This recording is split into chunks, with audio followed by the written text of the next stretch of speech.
പൂരം തുടങ്ങിയ പിന്നെ തൃശ്ശൂരിൽ നിന്നുള്ള ആളുകൾ എവിടെയാണെങ്കിലും ഈ പൂരനഗരിയിലേക്ക് ഓടിയെത്തും. അതാണ് പതിവ്. അപർണ മുരളി തറവാട്ടിലേക്ക് എത്തിയിട്ടുണ്ട്. അങ്ങനെയാണല്ലേ? തൃശ്ശൂര് അങ്ങനെ എത്താതിരിക്കാൻ കഴിയാറില്ല. മനസ്സുകൊണ്ട് കഴിയാറില്ല. വർക്ക് ഉള്ളപ്പോ നിവർത്തിയില്ലെങ്കിൽ വരാൻ പറ്റാറില്ല. പക്ഷെ മാക്സിമം ഫ്രീ ഉള്ള സമയത്ത് ഈ ഒരു ഫസ്റ്റ് രാവിലത്തെ ഈ ചടങ്ങെങ്കിലും കഴിയാൻ വേണ്ടി കാത്തിരിക്കാറുണ്ട്. എപ്പോഴും അതിന് വരാൻ എപ്പോഴും കാത്തിരിക്കാറുണ്ട്. ഇത്തവണ ചൂട് കുറച്ച് കൂടി, പക്ഷെ അത് പൂരത്തിന്റെ ചൂടും കൂട്ടിയിട്ടുണ്ട്, ആവേശം കൂട്ടിയിട്ടുണ്ട്. അല്ല, പൂരത്തിന് എപ്പോഴും നമുക്ക് വെയിലും ചൂടും ഒക്കെ ഉള്ളത് ഒരു സമാധാനമാണ്. രാത്രിത്തെ വെടിക്കെട്ടിന് ആക്ച്വലി പണ്ടൊക്കെ ഓർമ്മയുണ്ട്, മഴ പെയ്യാറാവുമ്പോൾ ടെൻഷനാണ്. പക്ഷെ അത് സത്യം പറഞ്ഞു കഴിഞ്ഞാൽ എത്ര സഹിക്കാൻ പറ്റാത്ത ചൂടാണെങ്കിലും അതൊരു ആശ്വാസമാണ്. എങ്ങനെയുണ്ട് ഇത്തവണ സാമ്പിൾ വെടിക്കെട്ടൊക്കെ കഴിഞ്ഞു, ഇനി വെടിക്കെട്ട് വരാനിരിക്കുന്നു, കുടമാറ്റം വരാനിരിക്കുന്നു, ഇലഞ്ഞി തറമേളൊക്കെ വരാനിരിക്കുന്നു. എന്താ ഏറ്റവും ഫേവറേറ്റ്? ഞാൻ എല്ലായിടത്തും പറഞ്ഞു, എനിക്ക് ഈ ഒരു ഫെസ്റ്റിവൽ എൻ്റെ ഫാമിലി ആയിട്ടുള്ള ഈ ഒരു ചടങ്ങാണ് ഏറ്റവും ഫേവറേറ്റ്. പിന്നെ സത്യം പറഞ്ഞാൽ എനിക്ക് വെടിക്കെട്ടാണ് ഏറ്റവും ഇഷ്ടം. ഞാൻ സാമ്പിൾ കണ്ടു. ഇപ്പം ഇതിനുണ്ടാവുമെന്ന് അറിയില്ല, അതുകൊണ്ട് ഞാൻ സാമ്പിൾ കണ്ടു. അതാണ് എൻ്റെ ഫേവറേറ്റ് പാർട്ട്. ഈ പോവാറുണ്ടോ? പകൽപൂരമാണോ പോവാറ്, അല്ലെങ്കിൽ എങ്ങനെയാണ് പൂരം ആഘോഷിക്കുന്നത്? അമ്മാവൻ എന്നെയും അമ്മാവന്റെ മോളുണ്ട് സ്വാതി, ഇപ്പൊ ഞങ്ങൾ ഒരേ പ്രായക്കാരാണ്. ഞങ്ങളെ കൊണ്ടുപോയിട്ടുണ്ട്. വളരെ സാഹസികമായി ഞങ്ങൾ മറ്റേ കുടമാറ്റത്തിനൊക്കെ പോയിട്ടുണ്ട് ചെറുപ്പത്തില്, എൻ്റെ വേറൊരു ബെസ്റ്റ് ഫ്രണ്ടിന്റെ കൂടെ. അപ്പോൾ അങ്ങനെ ഒരുപാട് നല്ല ഓർമ്മകളുണ്ട്. ഐ തിങ്ക് ഒരുവിധം കണ്ടിട്ടുണ്ട്, കുറെ കാര്യങ്ങൾ കണ്ടിട്ടുണ്ട്. വെടിക്കെട്ട് എല്ലാ കൊല്ലം മുടങ്ങാണ് കാണാറുണ്ട് ഇവിടെ ഉള്ളപ്പോഴൊക്കെ.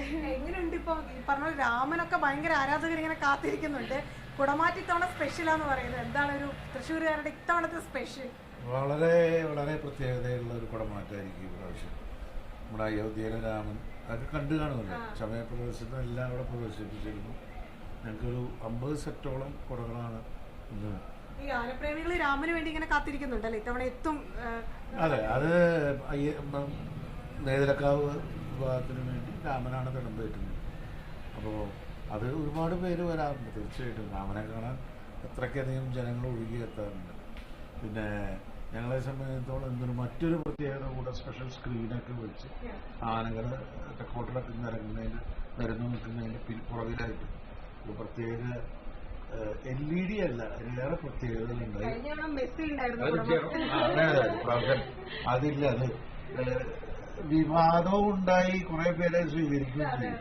അപ്പൊ അത്തരം കാര്യങ്ങളിലേക്ക് പോകണ്ട വിചാരിച്ചിട്ട് ഞങ്ങൾ വളരെയധികം ശ്രദ്ധയോട് കൂടിയിട്ടാണ് ഇപ്രാവശ്യം സ്പെഷ്യൽ കോഡുകൾ നിർമ്മിച്ചിരിക്കുന്നത്. ഒരു വിവാദവും ഉണ്ടാവരുത് എന്നുറപ്പോടുകൂടി. പിന്നെ ഇതൊരു ജർമ്മൻ ടെക്നോളജി ഇന്ന് കാണാം. അപ്പൊ ഞാനിപ്പോ അതിലൊരു രഹസ്യ സ്വഭാവമുള്ളതുകൊണ്ട് ഞാനത് വെളിപ്പെടുത്തുന്നില്ല. എന്തായാലും നല്ലൊരു കണ്ണിന് നല്ലൊരു വിരുന്നായിരിക്കും, യാതൊരു സംശയവുമില്ല. നല്ലൊരു കാഴ്ചയായിരിക്കും ഇന്നത്തെ തെക്കോട്ടവർഷം കുടമാറ്റം. ഏതെങ്കിലും പൂരം ഇങ്ങനെ ഇവിടെ കസിൻസ് എല്ലാവരും ലൊക്കേഷനിൽ മിസ്സായല്ലോ?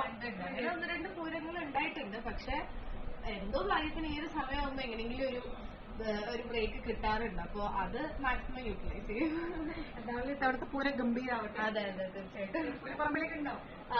ചിലപ്പോ ഒന്ന് ഇറങ്ങും നടക്കാനായിട്ട്. എല്ലാവരും ഒന്ന് ഫ്രീ ആയി, എല്ലാവരും ഒന്ന് ഈ രാവിലത്തെ ക്ഷീണത്തിൽ. എന്താണ് ഓരോ തൃശ്ശൂരുകാരോട്, ഇത് TV-യിൽ ഇരുന്ന് കാണുന്ന പൂരം പ്രേമികളോട് പറയാനുള്ളത്? ഇത് TV-യിൽ കാണുമ്പോഴും ഐ തിങ്ക് ഈ പൂരത്തിന്റെ സ്പിരിറ്റ് എല്ലാ ലോകമെമ്പാടുമുള്ള മലയാളികൾക്കും ഇതിനെപ്പറ്റി അറിയുന്നവർക്കും ഒക്കെ കിട്ടുന്ന ഒരു സംഭവമാണ്. അപ്പോ പരമാവധി ഞാനെപ്പോഴും എന്റെ ഫ്രണ്ട്സിനെ കൊണ്ടുവരാൻ നോക്കാറുണ്ട് പൂരത്തിന്. എനിക്ക് ഭയങ്കര ഇഷ്ടമാണ്. എന്റെ നാടിനെ പറ്റിയിട്ടുള്ള ഏറ്റവും വലിയ അഭിമാനമുള്ള ഒരു കാര്യമാണ് എനിക്ക് തൃശ്ശൂർ പൂരം എന്നുള്ളത്. അപ്പോൾ ആസ്വദിക്കുക, പറ്റാവുന്ന ആൾക്കാരെ വന്ന് കാണുക പൂരം. അതൊരു ലൈഫ് ടൈം എക്സ്പീരിയൻസ് ആണ് ഒരിക്കലെങ്കിലും പൂരം കാണുക എന്നുള്ളത്.